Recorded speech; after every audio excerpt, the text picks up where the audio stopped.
Oi, gente, tudo bom? Peço desculpa pela voz que não está muito boa, crise alérgica, mas vou deixar aqui pelo menos um resumo da nossa introdução ao modelo de Heisenberg, certo? E pelo menos fazer um resumo do subespaço de um magno. Pelo menos tentar fazer um ou dois magnos. Vamos ver se eu consigo chegar em dois magnos, né? Vamos ver se a voz aguenta. Então vamos lá. Então a ideia, grosso modo, é a gente discutir esse problema aqui, essa equação 1 aqui. Esse é o Hamiltoniano de Heisenberg, certo? Você pode pensar num problema inicialmente unidimensional, uma cadeia, tá?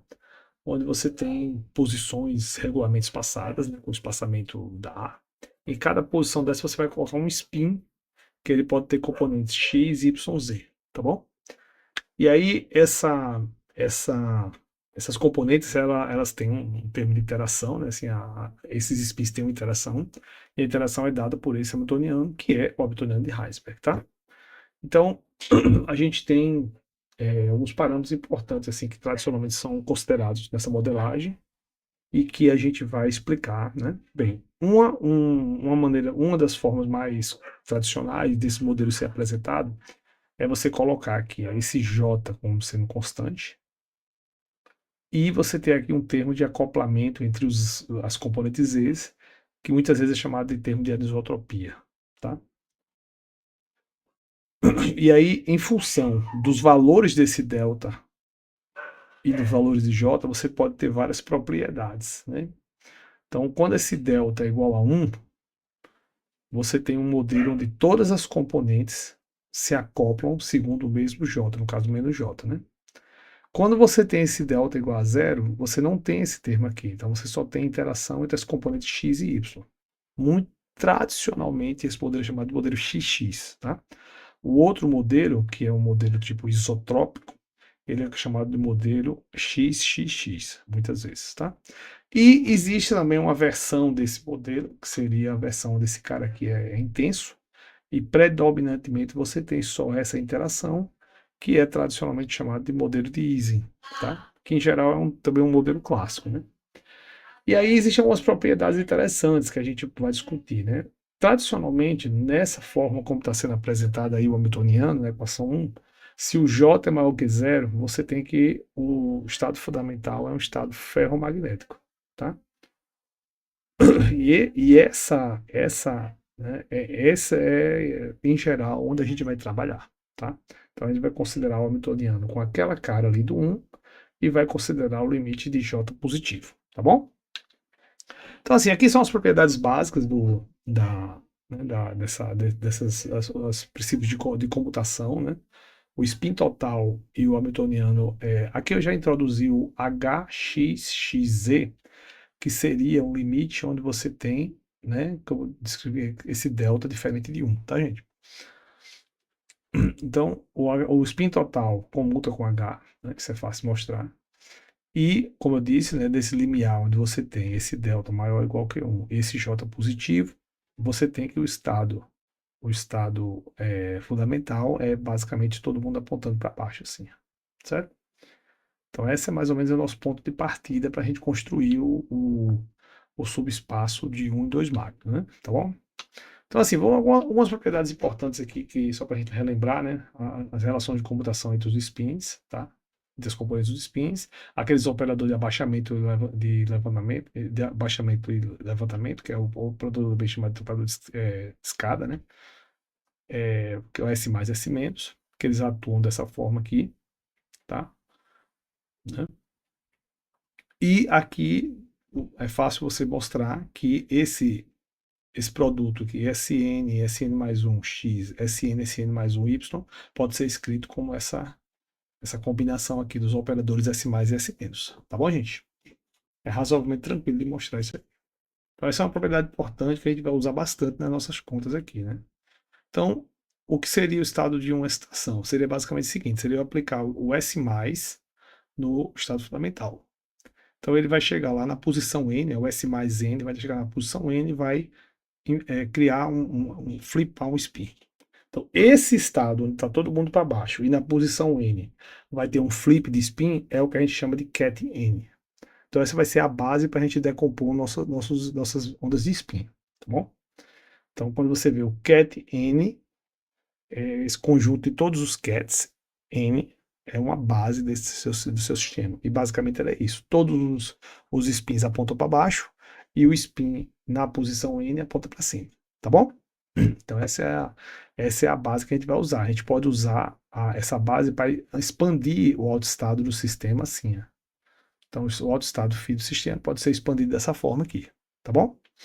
Então isso é muito importante porque a gente vai escrever tudo, matriz, equação de Schrödinger, tudo a gente vai escrever em função desses cats aí. Tá? Então, voltando lá, agora pegando o Hamiltoniano com o termo de anisotropia zero, certo?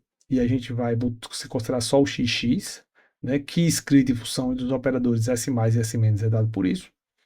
E aí a gente pode fazer aqui, por exemplo, algumas aplicações aqui. Ó.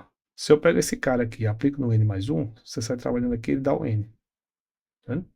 Então é como se você estivesse conectando o n mais 1 com o n. É como se fosse um termo de hopping. Você está, entre aspas, projetando uma excitação em n mais 1 e na excitação n, no sítio n. Então é como se fosse um termo de hopping, tá? E de fato quando você trabalha essas equações aqui, faz todas as operações, aí você encontra que quando você aplica o Hamiltoniano no dado estado, ele conecta com o sítio positivo, o n mais 1 e o n menos 1 do mesmo jeito, como se fosse um problema de um hopping eletrônico. Quando você está no sítio N, o elétron pode saltar para o sítio N mais 1 ou pode saltar para o sítio menos 1. Entendeu? Então, e com isso, você escreve a forma matricial do subespaço de um magno na representação XX como sendo isso aqui. Se você tiver uma cadeia aberta, você tem uma configuração. Você não tem nada aqui, não tem nada aqui, nem nada aqui. Se você tiver uma cadeia fechada, ou seja, se você pegar a sua cadeia de spin e fechar ela, aí você vai mudar um pouquinho essa representação matricial e o espectro também muda um pouquinho. Tá? Então isso é uma coisa bem interessante. Vamos aprender a escrever essa matriz no Python, né? Certo? A gente já andou fazendo isso no problema lá no modelo de antes, mas vamos dar uma revisitada para a gente fortalecer, né? Então eu fiz aqui, criei aqui uns códigos bem básicos para a gente poder entender como é que escreve essa matriz aí, tá?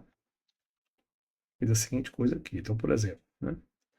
Eu vou criar eu estou dando NumPy, né? Vou usar uma matriz 6 por 6 para ficar mais fácil. Aí eu crio o que? Isso aqui é um vetor, esse np-ons é um vetor onde todas as posições são igual a 1. Como eu multiplico por menos j sobre 2, eu estou basicamente criando essa coisa aqui, é menos j sobre 2 que multiplica esse monte de 1 aqui, tá vendo? Então isso daqui está aqui. Aí o que é que eu vou fazer? A parte superior, eu posso usar esse comando aqui. Eu posso dizer npdiag. Aí eu pego, boto o vetor e digo que posição ele está. Ele está na posição k igual a 1.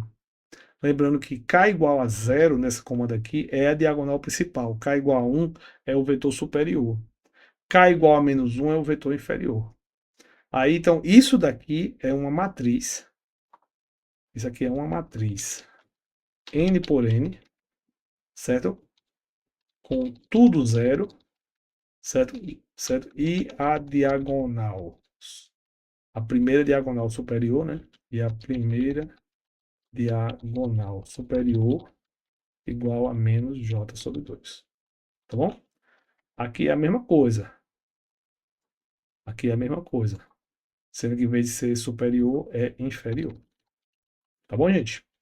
Depois é só somar as duas. Ó. Somou as duas matrizes, construiu a matriz. Então eu vou rodar esse código aqui, para vocês vão ver a mágica aí, tá legal? Aqui é o termo diagonal superior, aqui é o termo diagonal inferior e aqui é a matriz toda. Entendeu? Beleza? Então vamos usar agora esse conhecimento que a gente aprendeu da coisa para olhar o código de como é que diagonaliza, né? Então eu vou construir esse hamiltoniano daquela forma. NP diagonal 1, NP diagonal menos 1. Isso aqui é exatamente o que eu fiz aqui. Tá vendo? Aí aqui eu construí o hamiltoniano. Quando eu construí o hamiltoniano, agora eu venho aqui e diagonalizo com aquela velha função que a gente já sabe, que é o np linalg.8, que é aquela como eu disse, é aquela chave inglesa, né? É aquela função que diagonaliza qualquer matriz, tá bom? Aí só para a gente fazer uns testezinhos aqui, eu vou rodar esse código 1, tá bom? A gente fazer uns testezinhos aqui. Ó. Diagonalizou, escreveu na tela, né? Botei para escrever na tela. Tá legal? Botei 10 sítios aqui, botei para escrever na tela. Escreveu 10 energias. Compreendeu, gente? Ficou claro aí? Daqui a pouco eu vou fazer alguns testezinhos para a gente testar, inclusive, essas propriedades aqui. Então, quando eu tenho, né, isso aqui é só explicando como é que encontra o espectro, né? Ó, quando eu encontro o espectro, né, tô lembrando, né? Ó, quando você pega esse cara aqui, aplica ele num dado estado, ele conecta, como eu disse, o sítio anterior e o sítio posterior, né? Se você está num dado sítio aqui, ele vai conectar o sítio da frente e o sítio de trás, tá bom? Quando você pega essa equação aqui, que fica essa equação recursiva aqui, substitui que Cn é uma onda plana, porque você tem um sistema periódico, né? Aí você coloca aqui e vai dar um cosseno, tá bom? Então é só para a gente entender que daqui a pouco a gente vai reproduzir algo parecido com isso aqui, certo? Então vamos agora considerar o modelo XXZ, certo? Onde você tem esse delta aqui, né? Então eu separo, aqui é o termo XX e aqui é o termo XXZ. Aí eu saio fazendo as aplicações aqui, tá, gente? Ó, eu sei que quando eu aplico os SZ num dado estado, ele vai dar menos o meu estado aqui. Ele vai mexer só na componente Z. Então eu saio fazendo aqui digamos assim, as aplicações, tá vendo? As diversas aplicações aqui. E aí eu vou chegar numa energia do chamado estado fundamental. Observe que eu estou aplicando esse cara no estado zero. Tá vendo? Então, eu estou aplicando esse cara aqui, eu estou pegando esse termo sobressalente aqui, estou fazendo um sanduíche com o estado fundamental. Aí dá esse cara aqui. Quando eu tiver uma excitação, eu vou ter uma energia a mais do que o estado fundamental. Então, quando eu tiver, digamos assim, eu tenho um mag na posição, sei lá, tal. Então, eu vou ter uma energia, entre aspas, superior à energia do estado fundamental. Entendeu? Então, ó, eu vou calcular esse elemento aqui desse cara em um dado ket m. Aí eu vou encontrar quanto é a energia, certo? Que esse cara tem e vou subtrair da energia do estado fundamental. Fazendo isso, eu mostro que esse termo sobressalente é da ordem de J delta. Então, com isso, você escreve, né? Lembrando, isso aqui já está pronto. Só falta agora descobrir o que é isso. Então, isso aqui, no final das contas, é um termo diagonal J delta. Entendeu? Quando eu estou nas extremidades aqui, por exemplo, quando eu estou aqui nessa extremidade aqui, essa extremidade eu não tenho ninguém para trás, eu só tenho um para frente. Então, vai dar J sobre 2. Tá bom? Então, no final das contas, a matriz do XXZ dá isso aqui. Observe que se você apagar essa diagonal aqui é zero, volta para o XX, né? Então, é o mesmo XX mais o termo diagonal, que é o termo lá de SZ. Tá bom, gente? Então, a relação de recorrência é essa daqui. Ó. Compreendeu? Então, vamos ver como é que a gente escreve aí esse coisa. É parecido, né? Eu fiz aqui, para vocês verem aqui. Fiz aqui para vocês verem. Ó, aqui já está mais ou menos pronto, que é aquilo que a gente já tinha feito. Aí agora o que eu vou fazer? Eu vou criar uma diagonal. Ó, crio ela toda igual a 1. Nas extremidades eu boto aquele meio. Tá? E aí, digo, o potencial é J delta epsilon. Então, isso daqui é um vetor que tem 0,5, 1,5. Tá bom? E aí, o que é que eu faço? Esse easy é a diagonal. Quando eu faço isso aqui, ele está botando isso aqui na diagonal. Aí agora eu somo os três. Desculpa, soma esse com esse. Entendeu? E dá a matriz completa, né? Então vamos rodar para a gente ver se está certinho. Ó, aqui é o XX, que a gente já sabia. Aqui é aquele termo diagonal que eu falei para vocês. E aqui é a junção dos dois. Tá bom? Isso, acho que eu fiz um código. Tem um código aqui também para ele. Deixa eu ver o que tem. É o código 2, eu acho. Pronto, exatamente. Dá aqui as energias. Tá bom? Agora vamos dar uma olhadinha aqui no código 3. O código 3 ele tem umas particularidades. Ó.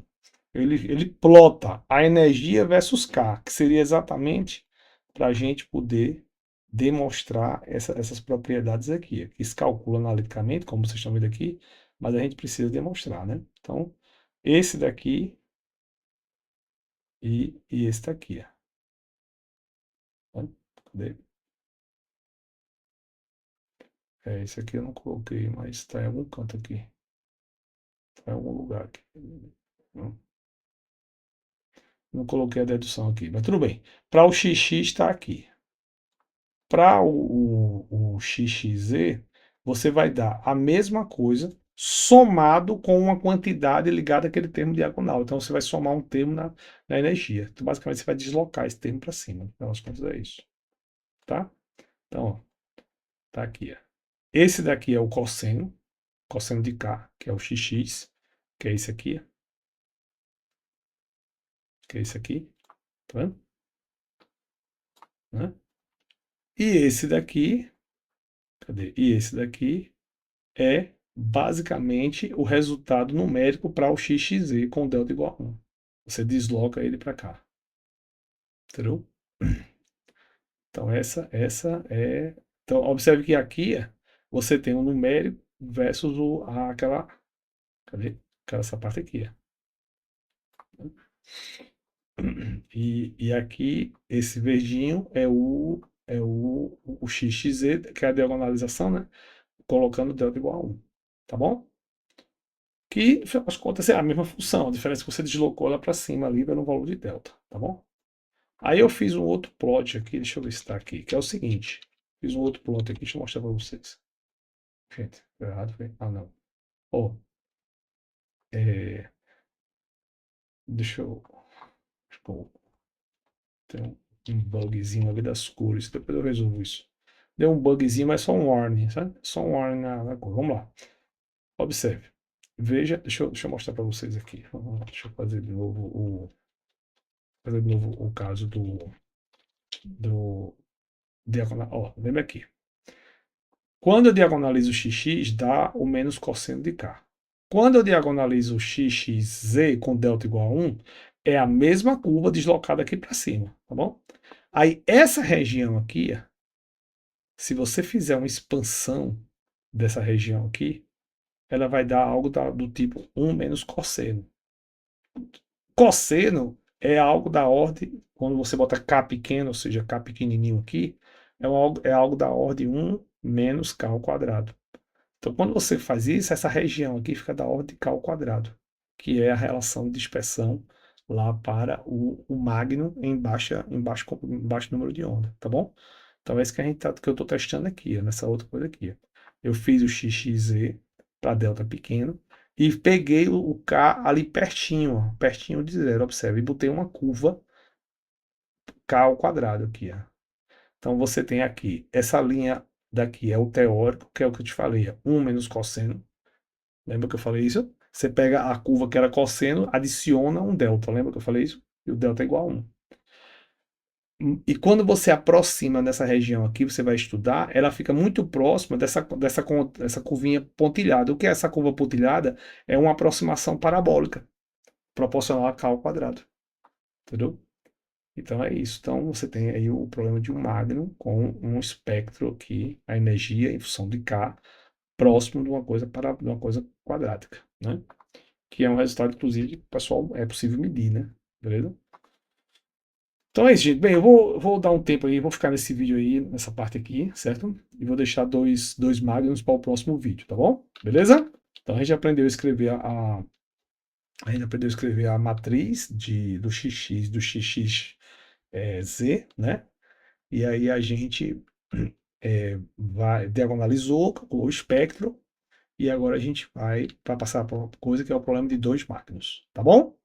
Próximo vídeo a gente faz isso, viu? Obrigado, gente. Um abraço.